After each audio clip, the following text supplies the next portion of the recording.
আসসালামু আলাইকুম। সুপ্রিয় দর্শক, খুবই মজার একটা সবজির রেসিপি আপনাদের মাঝে আজকে আমি শেয়ার করব।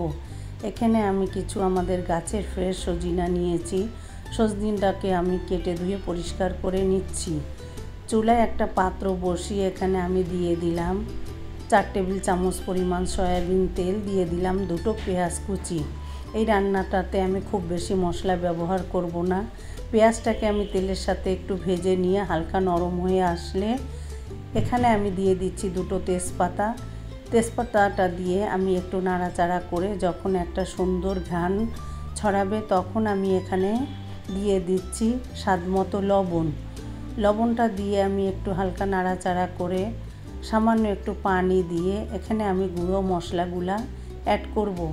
এখানে আমি দিয়ে দিচ্ছি হলুদের গুঁড়া, মরিচের গুঁড়া, ধনিয়ার গুঁড়া দিয়ে এবার ভালোভাবে মশলাটাকে আমি কষিয়ে নিচ্ছি। মশলাটাকে খুব ভালোভাবে কষাতে হবে। অল্প একটু পানি দিয়ে আমি আরও কিছু সময় মশলাটাকে কষিয়ে নিচ্ছি। মশলাটাকে এমনভাবে কষাতে হবে যাতে তেলটা উপরে উঠে আসে। তেলটা উপরে উঠে আসলে আমি এখানে আগে থেকে কেটে ধুয়ে পরিষ্কার করে রাখা আমাদের গাছের ফ্রেশ সজিনাগুলো আমি দিয়ে দিলাম। সজিনাটাকে দিয়ে আমি একটু নাড়াচাড়া করে এপিট ওপিট 5 মিনিট কষিয়ে নিলাম। নিয়ে এখানে আমি দিয়ে দিলাম 1/2 কাপ পরিমাণ মুসুরির ডাল। ডালটাকে আমি আগে থেকে ভিজিয়ে ধুয়ে পরিষ্কার করে পানি ঝরিয়ে নিয়েছি। দিয়ে নাড়াচাড়া করে এখানে আমি দিয়ে দিলাম 1 কাপ পরিমাণ পেঁপে, কাঁচা পেঁপেটাকে আমি এভাবে টুকরো করে নিয়েছি। পেঁপেটা চাইলে আপনারা বাদ দিতে পারেন, কিন্তু এই সবজিটার মধ্যে এভাবে পেঁপেটা দিলে সবজিটা অনেক বেশি সুস্বাদু হয়। দিয়ে আমি আরও কিছু সময় কষিয়ে নিয়ে এখানে আমি 1.5 কাপ পরিমাণ ফুটানো পানি ব্যবহার করেছি।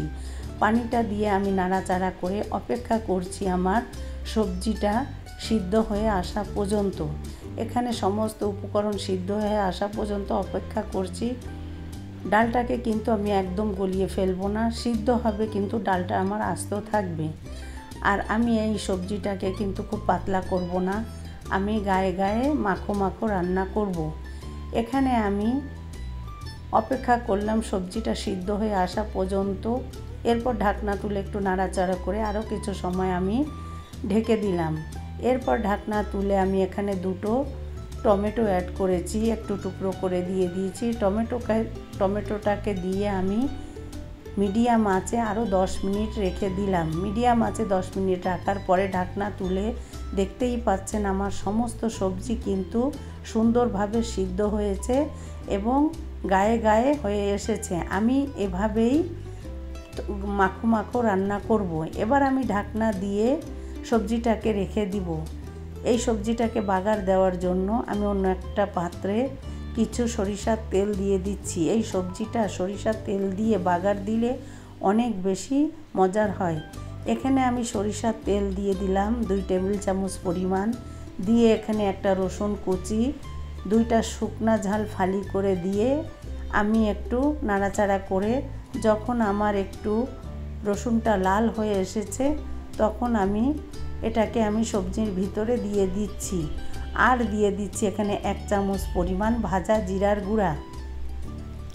সমস্ত উপকরণ দিয়ে আমি এবার সবজিটার সাথে ভালোভাবে নাড়াচাড়া করে উপর নিচে মিশিয়ে ঢাকনা দিয়ে রেখে দিয়েছি আরও 20 মিনিট। 20 মিনিট পরে আমি একটা প্লেটে তুলে নিয়ে আপনাদের একটু দেখিয়ে দিচ্ছি। এই সবজিটা অসম্ভব সুস্বাদু ও মজার। যারা সজিনা খেতে পছন্দ করেন তারা আমার এই রেসিপিতে একবার হলেও রান্না করে খেয়ে দেখবেন। অসম্ভব সুস্বাদু ও মজার একটা রেসিপি। ভালো লাগলে সাথে থাকবেন, লাইক কমেন্ট শেয়ার করবেন। সবাইকে ধন্যবাদ। আপনাদের একটা কমেন্টস আমাকে অনেক বেশি উৎসাহ যোগায়। আল্লাহ হাফেজ।